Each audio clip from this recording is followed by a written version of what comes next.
அபார கருணா சிந்தும் ஞானதம் சாந்தரூபிணம் ஸ்ரீ சந்திரசேகரகுரும் பிரணமாமி முதான்வகம். காஞ்சி மகாபெரிவா சந்நிதியில் பலவிதமான பக்தர்கள், எப்படி பக்தர்கள் பலவிதமோ அதே மாதிரி மனோபாவமும் பலவிதமாக இருக்கும். அதுபோல் அனுகிரகங்களும் அதுக்கு ஏத்தாப்புல பலவிதமாக இருக்கும். இப்படி பல ரசமான நிகழ்ச்சிகள், சம்பவங்கள், அதுதான் மகாபெரிவா மகிமையை நமக்கு உலகுக்கு எடுத்து காட்டுறாப்புல இருக்கு. பெரியவா தேனம்பாக்கம்ங்கிற இடத்துல இருக்கிறதே பெரியவா ஜெயந்தி, வைகாசி அனுஷம். பெரியவா பிறந்த நாள ஜெயந்தியை எல்லாம் உலகமே பிரமாதமா விமர்சையா கொண்டாடுது. இப்ப எல்லா இடத்துலையுமே மாசம் அந்த அனுராதாங்கிறதுக்கே ஒரு பெரிய மகத்துவம் வந்துடுத்து, பவித்திரமாயிடுத்து. எல்லாருக்கும் அனுராதா அனுஷம் அப்படின்னாலே பெரியவா ஞாபகம் வராப்புல இருக்கு. அந்த நட்சத்திரத்துக்கு அப்படி ஒரு பாக்கியம். எல்லாரும் ஊருக்கு ஊரு, இடத்துக்கு இடம் அனுஷத்தையே கொண்டாடுறாப்புல இருக்கு இல்லையா? அப்படின்னா அந்த வைகாசி அனுஷம்ங்கிறது எவ்வளவு உசந்ததா இருக்கும். அந்த வைகாசி அனுஷத்துல பெரியவாளுக்கு பல இடங்கள்லேருந்து பல பக்தர்கள்லாம் தங்களோட சக்திக்கு ஏத்தாப்புல அந்த விழாவை கொண்டாடி பல விதத்துல பெரியவாள்கிட்ட அனுகிரகத்தை அடையிறா. அப்படி ஒரு வைகாசி அனுஷம் காமாட்சி கோவில் விசேஷமா அபிஷேகம் எல்லாம் ஆயிருக்கு. அந்த பிரசாதத்தெல்லாம் எடுத்துன்னு காமாட்சி கோவில் பூஜகர் வந்திருக்கார். அதுமாரி வரதராஜாவுக்கு பண்ணியிருக்கு. அங்கேருந்து பெரிய மாலை, நில மாலையோட பிரசாதம்லாம் வந்திருக்கு. இப்படி பல கோவில்லேருந்தும் பல பிரசாதங்கள்லாம் வந்திருக்கு. பலரும் அவாவா இடத்துல பண்ண ஹோமங்கள் இதெல்லாம் வந்திருக்கு. எல்லாரும் காத்துன்னு இருக்கா. பெரியவா தரிசனம் இன்னும் கிடைக்கல. பெரியவா தன்னோட அனுஷ்டானங்கள்லாம் முடிச்சுன்னு வெளியில வந்தா. நல்ல கூட்டமா இருக்கு. பெரியவாளை அன்னைக்கு ஜெயந்தி அன்னைக்கு தரிசனம் பண்ணணும்னு ஆயிரக்கணக்கான ஜனங்களும் வருவா. அப்படி எல்லாம் ஒரே கூட்டமா இருக்கிறதே பெரியவா வந்தா. அவாவா அந்த கோவில்ல கொண்டு வந்து பிரசாதத்தெல்லாம் நீட்டா. பெரியவா இதை எடுத்துக்கணும் அதை எடுத்துக்கணும்னு எல்லாத்தையும் இப்படி பார்த்துட்டு என்ன பண்ணா, காமாட்சி பிரசாதத்தை முதல்ல எடுத்துப்பா. இந்த காமாட்சி பிரசாதம் அந்த பூஜைகர் வந்தோடனே அவர் பெரியவாளுக்கு பரிவட்டம் கட்டி அந்த அம்பாளோட மாலையை சாத்தி குங்குமம் எல்லாம் பிரசாதம் கொடுத்து எல்லாம் பண்ணுவேன். அது கிட்டக்கு அந்த பெரியவா உடனே என்ன பண்ணா, அவர் அப்படியே நிறுத்திட்டு இந்த பிரசாதத்தை, இந்த பரிவட்டத்தை அதோ நிற்கிற இருப்பாரு அந்த வயசானவர், அவருக்கு தலையில கட்டு, இந்த மாலையை அவருக்கு போடு, பிரசாதத்தை அவர்கிட்ட கொடு. இந்த பூஜைகருக்கு புரியல, பெரியவாளுக்கு ஜெயந்தி, அவளுக்காக நம்ம கோவில்ல எல்லாம் அபிஷேகம் பண்ணி பிரசாதம் கொண்டு வந்திருக்கோம். ஆனால் பிரசாதத்தை யார்ட்டையோ கொடுக்க சொல்றாளேன்னு பெரியவா சொல்லிட்டாக்க அதுக்கப்புறம் என்ன பண்ண முடியும்? அந்த பக்கத்துல இருந்த அந்த வயசானவருக்கு அந்த பரிவட்டத்தை கட்டினா பிரசாதத்தை கொடுத்தா, அது ஆச்சு. அடுத்து ஒரு பெரிய நிலமாலையோட அந்த பெருமாள் பிரசாதம் வந்திருக்கு. இதை என்ன பண்ணா இப்படியே சுத்தி பார்த்தா, அங்க ஒரு நடுத்தர வயசு பையன் நின்றுட்டு இருக்கார். அந்த பையன் கழுத்துல போடும் இந்த மாலைய அப்படின்னா, அந்த பையன் கழுத்துல அந்த மாலை பிரசாதத்தை பட்டா அவர் கொடுத்தா. இப்படி வந்த பிரசாதத்தெல்லாம் ஒவ்வொருத்தரையா காமிச்சு, இவாளுக்கு அதை கொடு அவளுக்கு அதை கொடு இப்படியே எல்லாம் சொல்லிட்டு முடிச்சுட்டா. பிரசாதம் எல்லாம் போயிடுத்து. ஒருத்தருக்கும் ஒன்றும் புரியல, கூட இருந்தவாளுக்கும் புரியல. பெரியவாளுக்கு ஜெயந்தி, ஆனா பிரசாதத்தை என்னமோ ஒரு மக்களும் ஒவ்வொருத்தருக்கையா கொடுக்குறா பெரியவா, ஏன் இப்படி பண்றான்னு தெரியல அப்படின்னு. ஏன் இப்படி பெரியவா பண்ணினா?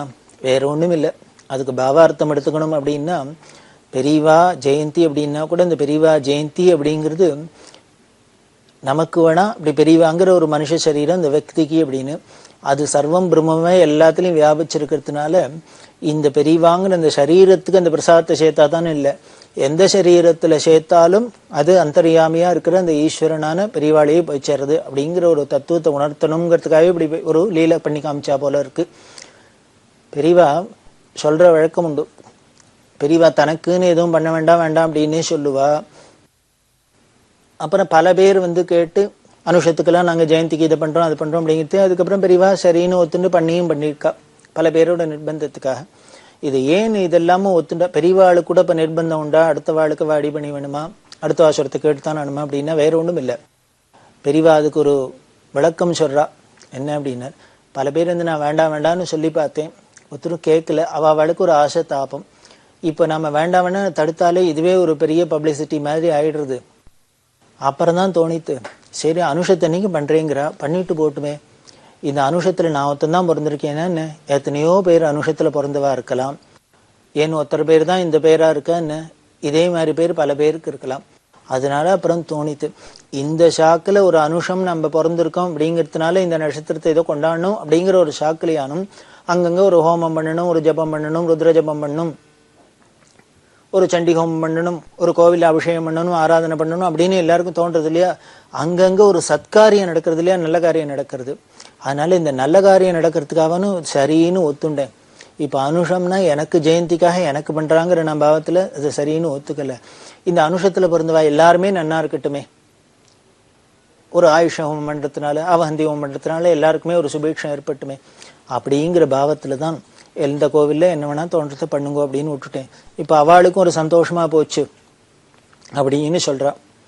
இந்த பாவத்தை பாருங்க, பெரியவாளுக்கு இப்ப தான்கிற அந்த நினைப்பு இல்லாததுனால்தான், அகங்கிற அந்த பாவம் இல்லாததுனால்தான் இப்படி எல்லாம் ஒரு விஷயங்களை நமக்கு தெளிவுபடுத்த முடியாது. அதே பாவத்துல இருந்து பெரியவா தானே. இப்ப அதனால அவருக்கு ஜெயந்தின்னு நாம எல்லாம் பண்ணி கொண்டு வந்து நாம நினைச்சுட்டா கூட பெரியவாத அந்த பாவம் இல்லாததுனால யாருக்கு பிரசாதம் கொடுத்தாலும் அவளுக்கு சர்வசகஜமா இருக்கு. சரி, இதுல இன்னொரு ரசம் என்ன அப்படின்னா, இந்த பிரசாதங்கள்லாம் வந்தது யாராருக்கும் நின்ன கூட்டத்துல கொடுக்க சொன்னா, எத்தனையோ பேர் கூட்டத்துல இருக்கா. அப்ப அப்படின்னு இப்படி பார்த்துட்டு ஒரு அந்த கிழவர் ஒருத்தர் நின்றுக்கிற வயசானவர் அவர்கிட்ட கொடுன்னு ஏன் சொல்லுவானே, இந்த பரிவட்டத்தை கட்டி அவர்கிட்ட கொடுன்னு சொல்லுவானே. யாரோ ஒரு பையன் இருக்கான், இவங்க இடத்துல இந்த மாலையை போட்டு பிரசாதத்தை கொடுன்னு சொல்லுவானே. யாரோ ஒரு அம்மா இருக்கா, அவள்கிட்ட குங்குமத்தை கொடுன்னு சொல்லுவானே. இதெல்லாம் ஏன் சொல்றான்னா வேற ஒண்ணும் இல்லை, அந்த வயசானவருக்கு தாங்க முடியாத தலைவலி, என்னெல்லாமோ வைத்தியம் பண்ணி பார்த்துட்டு அது ஒன்றும் சரியா இல்லை. அதனால பெரியவாள்கிட்ட அனுகிரகத்துக்காக வந்திருக்கார்.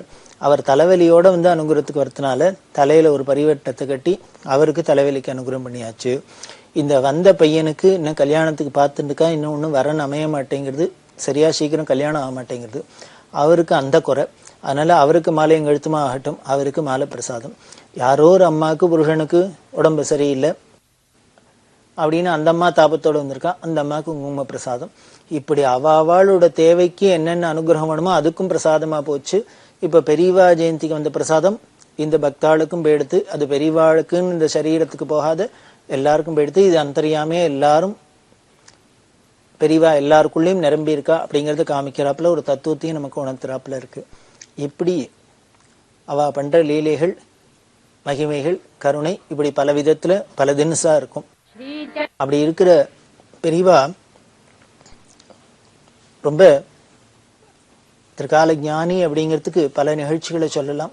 அதே மாதிரி சர்வ சகஜமா ஒரு விஷயங்களை தெளிவுபடுத்த ரொம்ப வேடிக்கை இருக்கும். யாரோ ராமேஸ்வரத்திலேருந்து ஒருத்தர் வந்திருக்கார், அவர்கிட்ட பெரியவா எல்லாம் பேசிட்டு இருக்கிறது, நீ ராமேஸ்வரம் கோவில்ல நடராஜர் பார்த்துருக்கியோன்னார். தரிசனம் பண்ணியிருக்கேன் அப்படின்னு.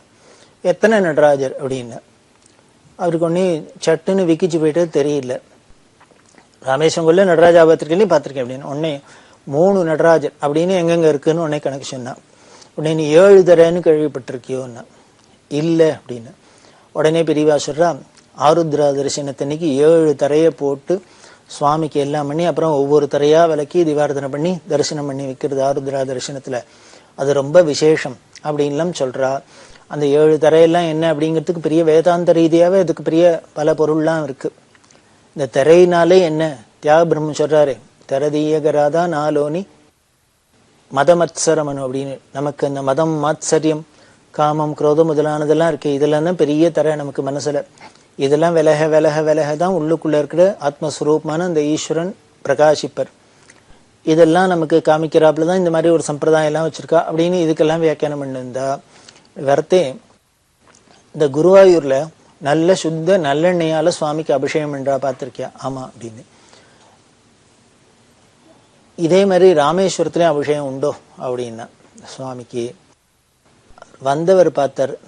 திடீர்னு ஏதோ நடராஜா பத்தி கேட்டா, 7 தரையை பத்தி சொன்னா, அப்படி இப்படி ஏதோ பல சப்ஜெக்டை சொல்லி வரத்து குருவாயூர்ல என்ன விஷயத்த சொல்லிட்டு இப்ப ராமேஸ்வரத்துல வந்து கேட்டோன்னு அவருக்கு என்ன பண்ணார், ஒரு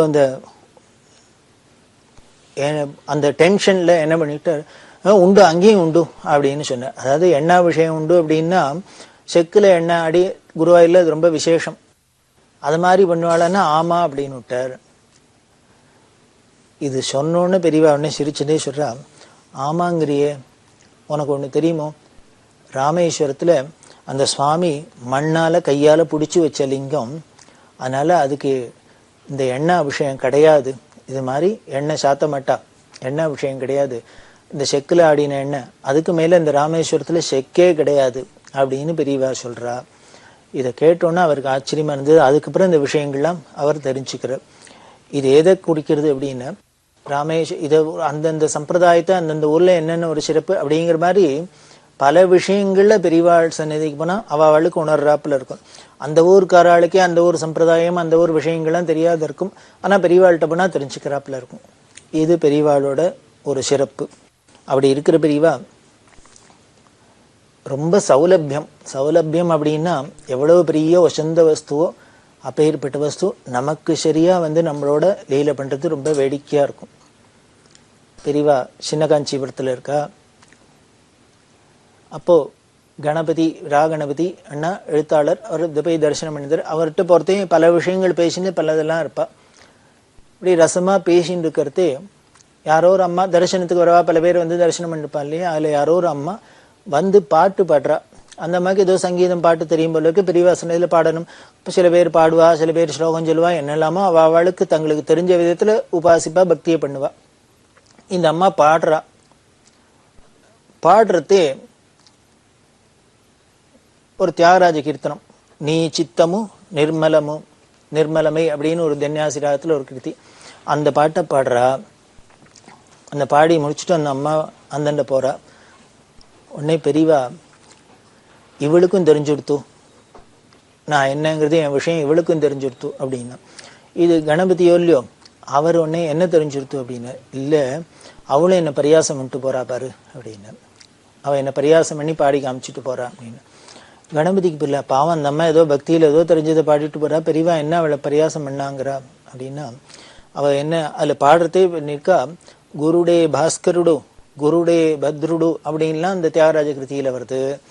அந்த அம்மாவுக்கு பாவம் பாஷா ஜானம் அவ்வளவு போறல. இந்த குருடே பாஸ்கருடு குருடே பத்ருடு அப்படிங்கிற வார்த்தையெல்லாம் சரணத்துல வரத்துல என்ன பண்ணா, மூணாவது கு அப்படின்னு சொல்ல வேண்டியது ஒன்னாவது கூவா சொல்லிட்டா. அப்படின்னா குருடே பாஸ்கருடு குருடே பத்ருடு அப்படின்லாம் பாடுறா அந்த அம்மா. இதை பெரியவா இவரோட பேசியிருந்தா கூட அதையும் காதுல வாங்கியிருந்திருக்கா. அவ பாரு குருடேன்னு என்ன 100 தடவை சொல்லிட்டு போறா. அதனால எனக்கு கண்ணு சரியா தெரியலையோ இல்லையோ, அதனால நான் குருடுங்கிறத அவளும் பரியாசமா பாடி காமிக்கிறாப்புல என்ன குருடேன்னு சொல்லிட்டு போறா அப்படின்னு. கணபதிக்கு ஒரே சிரிப்பு வந்துடுத்து. அந்த அம்மா பாவம் ஏதோ பாஷை தெரியாத குருடேன்னு பாடியிருக்கா. இவர் அதை எப்படி அர்த்தம் பண்ணிக்கிறார் பாரு, குருடேன்னு நம்மள சொல்றாளாக்க அப்படின்னு. ஏன்னா அப்பதான் பெரியவாளுக்கு இந்த கண்ணு உபாதை இருந்து கண்ணாபரேஷன் ஆற சமயம். அப்ப பெரியவா சொல்றா, அவ சொன்னதும் வாஸ்தவம் தான், நான் குருடுதான், இல்லைன்னா கண்ணெல்லாம் ஆபரேஷன் பண்ணணுமா, குருடுதான். ஆனா இந்த வெளியில அகக்கண்ணு குருடா இருந்தா ஏதோ டாக்டரை வச்சு ஆபரேஷன் பண்ணி சரி பண்ணிட்டுலாம். ஆனா உள்ளுக்குள்ள புறக்கண்ணு ஒண்ணு இருக்கு, ஞான திருஷ்டி அப்படிங்கிற இந்த ஞானம்ங்கிறது. அந்த ஞான சூன்யமா இருந்தா அந்த ஞான கண்ணு இல்லைன்னாலும் அதுவும் பெரிய குருடு தானே. மனுஷனுக்கு எப்படி வெளிப்பார்வை இல்லை, இந்த வெளிக்கண்ணு சரியா இல்லைன்னா நம்ம குருடுன்னு ஒரு பெரிய தோஷமா நினைச்சுட்டு ஒரு வியாதியா நினைச்சுட்டு அதுக்கு வைத்தியம் பண்ணிக்கிறோமோ, அதே மாதிரி ஞானம்ங்கிறதும் நமக்கு இல்லை, அறிவுங்கிறதும் இல்லைன்னாலும் அதுவும் பெரிய குருடு தான். இந்த குருடுக்கானே யாரானும் கையை பிடிச்சி வச்சுன்னு போடலாம், இல்லை நம்ம ஒரு ஸ்டிக்கை வச்சுன்னு சரி பண்ணிட்டுலாம். ஆனா உள்ளுக்குள்ள இந்த அறிவுங்கிற குருடா இருந்துட்டோம்னா ஒன்றும் பழைக்கவே முடியாது. அதனால எனக்கு அதுல பார்த்தாக்க ஞான சூன்யம்னு சொல்றாப்புலையும் இருக்கு. அதை ஏதோ இந்த டாக்டர்கிட்ட சொல்லி ஆப்ரேஷன் பண்ணிக்கிறதுன்னு தெரியல, சரி பண்றதுன்னு தெரியல. அதனால இவ குருடுன்னு சொன்னாலும் அதுவும் பொருத்தமாதான் இருக்கு அப்படின்லாம் சொன்னா கணபதி சிரிக்கிற. யாரோ அந்த அம்மா பாவம் ஏதோ பாஷை தெரியாத குருடே பாஸ்கருடோ குருடே மித்ருடோலாம் சொல்ல போக பெரியவா இதுக்கு எப்படி வியாக்கியானம் பண்றா அப்படின்னு விட்டோம். அதுக்கப்புறம் கணபதி சொல்ல, இதுலேருந்து ஒண்ணு தெரிஞ்சுது, எந்த ஒரு சுவாமிகிட்ட போய் நம்ம ஒரு பாட்டுக்கிட்டு பாடி நம்ம ஏதோ சங்கீத இசை அஞ்சலி பண்ணணும் அப்படி இப்படின்னு நினைச்சுன்னு பண்ணினா கூட நமக்கு அதுக்கு உண்டான சரியான ஞானம் இருந்து அதுக்கு உண்டான அந்த பாஷா ஜானத்திலேருந்து எல்லா சங்கீத ஞானம் இருந்து பண்ணினோம்னா அந்த தெய்வத்துக்கு அது சரியா நம்மளோட பிரார்த்தனை போய் அதை அனுகிரகம் பண்ணும். அப்படி இல்லைன்னா இது மாதிரிதான் ஒன்னோட ஒண்ணு புரிஞ்சுக்கிறாப்புல இருக்கும். இப்போ பெரியவா தன்னை குருடு ஞானத்துல குருடு அப்படின்னு சொல்லிண்டா கூட என்ன ஆயிடுறதுன்னு, அந்த அம்மாவுக்கும் இந்த பாஷா ஜானம் இல்லைன்னாலும் அதுவும் ஒரு விதத்துல ஒரு குறை தானே, ஞான குறைவு தானே. இதையும் சுட்டி காட்டினாப்புல இருக்கு. அதனால நமக்கு ஜாகிரதையா இருக்கணும். எந்த சுவாமி சன்னதியில போனாலும் சரி, ஞானிகள் சன்னதியில பெரியவா சன்னதியில பொறுத்து எந்த ஒரு காரியம் பண்றதுன்னு ஆரம்பிச்சாலும் அதுல முழுக்க நல்லா நம்ம தெரிஞ்சுட்டு அதுல ஓரளவுக்கான நம்ம அறிவை வளர்த்துண்டு அதை பண்ணணும் அப்படிங்கிறாப்புல இருக்கு. இது ஒரு பெரிய மெசேஜ் அப்படின்னு அவர் சொல்லுவார். அதுதான் முக்கியம். ஒரு நடேசன் ஒரு பக்தர். அவர் என்ன பண்ணார், அவர் வீட்டில் ஒரு மாமரம் வச்சு அந்த மாம்பழம் பழுத்திருந்தது. அந்த மாம்பழத்தை எடுத்துன்னு பெரியவாளுக்கு அர்ப்பணம் பண்ணணும், நம்ம வீட்டிலேயே காய்ச்ச பழம் பெரியவாளுக்கு கொண்டு கொடுக்கணும் அப்படின்னு ஆசை. ஒரு 4 மாம்பழத்தை தூக்கின்னு வந்திருக்கார். சொன்னார், என் வீட்டிலேயே காய்ச்சது, பெரியவா ஏத்துக்கணும் அப்படின்னு. இப்படி பார்த்துட்டு இது வேண்டாம் அப்படின்னு விட்டார். அவருக்கு ரொம்ப தாபமா போயிடுத்து, நம்ம மெனக்கெட்டு வீட்டிலேயே காய்ச்சதுன்னு ரொம்ப மெனக்கெட்டு தூக்கின்னு வந்து கொடுத்தா பெரியவா வேண்டாங்கிறாளே அப்படின்ட்டு. ஏன் வேண்டான்னா உடனே பெரியவா அவருக்கே சொல்றா, நீ ஒண்ணு பண்ணு, எய்த்தாப்புல கடை இருக்கு, அந்த கடையில போய் மாம்பழம் விற்கிறது, ஒரு 4 மாம்பழம் வாங்கிட்டு வா அப்படின்னு. அவர் சரி பெரியவா ஒருத்தர் போய் வாங்கிட்டு வந்தார். அதை வச்சா, இதை கொடு, நான் இதை எடுத்துக்கிறேன், அது வேண்டாம் அப்படின்ட்டு. அவருக்கு ஆச்சரியம், கடையில வாங்கினதை ஏத்துக்கிறேங்கிற, நம்ம வீட்டுல இருந்து கொண்டு வந்து வேண்டாங்கிறாளே அப்படின்ட்டு. ஏன் வேண்டாம் அப்படின்னா உடனே பெரியவா சொல்றா, அந்த மாம்பழத்துல வண்டு இருக்கு, எனக்கு சந்நியாச ஆசிரமம், என்னோட நான் இப்ப இந்த மாம்பழத்தை நறுக்கி சாப்பிட்டாக்க அந்த வண்டுக்கு ஏதான ஒரு ஹிம்சை ஏற்படும், அது ஆகக்கூடாது. எங்களோட சந்நியாச தர்மமே எந்த ஜீவராசிகளுக்கும் எந்த ஒரு தீங்கும் பண்ணாத இருக்கிறது, இடைஞ்சலும் இல்லாத இருக்கிறதுக்கு தான் எங்களோட வாழ்க்கையே இருக்கு. எங்க சந்நியாச தர்மமே அதுல தான் இருக்கு. அப்படி இருக்கிறதையும் நான் ஒரு வண்டு தொலைச்ச மாம்பழத்தை சாப்பிட்டேன்னா அந்த வண்டுக்கு ஒரு ஹிம்சை பண்ணினது ஆயிடும், அதனாலதான் வேண்டான்னு நினைப்பா அப்படின்னா. அந்த நடேசன் கண்ணால தாரதாரியா தண்ணி விட்டுன்னு உருகிற. பெரியவாளோட பாவம் எப்படி நமக்கு பார்த்தா ஒன்றும் தெரியல, நாம அப்புறம் வாயில வச்சுன்னு தின்னு பார்த்து நறுக்கி பார்த்தப்பறம் தான் உள்ளேது வண்டியில் வருது நமக்கு தெரியும். பெரியவா முன்னால பார்த்த நிகழ்ச்சியில என்ன ஒன்றும் ஞானம் இல்லைன்னு சொல்லிட்டு போறா, எனக்கு வெளிப்பார்வையும் சரி கண் பார்வையும் சரியில்லைன்னு சொல்றாப்புல குருடா இருக்கேன், உள்பார்வையும் எனக்கு ஒரு ஞான திருஷ்டி இல்லாத ஞானம் இல்லாத குருடா இருக்கேன்னு அவ பரியாசம் பண்றா அப்படின்னு சொன்னாப்புல இருந்ததோ இல்லையோ. ஆனா இந்த நிகழ்ச்சியை பார்த்தா நேரம் ஆப்போசிட்டா இருக்கு. என்னன்னு, ஒரு மாம்பழத்துக்குள்ளே என்ன இருக்கு, வண்டு இருக்கு, வண்டு இல்லை, அதை நாம எடுத்துக்கலாம் எடுத்துக்கூடாது, நம்ம ஆசிரமத்துக்கு சரியில்லை அப்படின்னு சொல்றாப்புல இருக்குன்னா இவளோட ஞானத்தை என்ன சொல்றது? இவரா குருடு? வேதம் சொல்றது என்னென்ன, சஹஸ்ர சீருஷா புருஷா சஹஸ்ராட்ச சஹஸ்ரபாத் அப்படின்னு. அங்க அந்த ஈஸ்வரனுக்கு பரபிரம்மத்துக்கு எல்லாம் என்னென்ன, கண்ணா இருக்கட்டும், காதா இருக்கட்டும், கையா இருக்கட்டும், எல்லாம் ஆயிரக்கணக்கில் இருக்கு அப்படின்னு தான் சொல்ற. அப்படி எல்லாமே ஆயிரக்கணக்கில் இருக்கிற அந்த பரபிரம்மம் தான் இவா.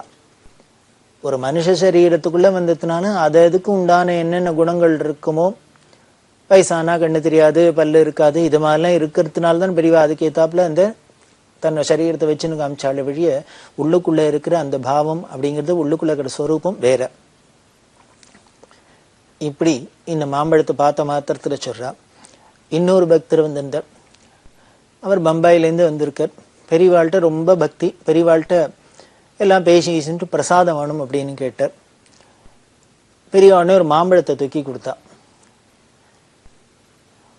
மாம்பழத்தை கொடுத்தா அவர், இல்லை நான் பர்மனண்டா பிரசாதம் வேணும்னு ஆசைப்படுறேன் அப்படின்னு. உடனே பெரியவா, அது என்ன பிரசாதத்துல பர்மனன்ட் பிரசாதம் டெம்பரவரி பிரசாதம் எனக்கு புரியலையே அப்படின்னு. அதாவது பர்மனன்ட் பிரசாதம்னு இந்த வந்த பக்தர் மீன் பண்றது என்னென்ன, ஒரு ருத்ராட்ச மாலை அது இது மாதிரி ஏதான ஒரு சாமானா கொடுத்தா அது அப்படியே வீட்டுல வச்சுக்கலாம். அதாவது பாதுகா, ருத்ராட்ச மாலை, இது மாதிரி எத்தனையோ இருக்கே பெரியவா கைப்பட்ட சாமான்கள். இதை மாதிரி ஏதானும் கொடுத்தாக்க நம்ம வீட்டுல பூஜையில வச்சுக்கலாம், எப்பவும் சாஸ்வதமா இருக்கும் அப்படிங்கிற பாவத்துல அதை பர்மனன்ட் பிரசாதம் அப்படின்னு.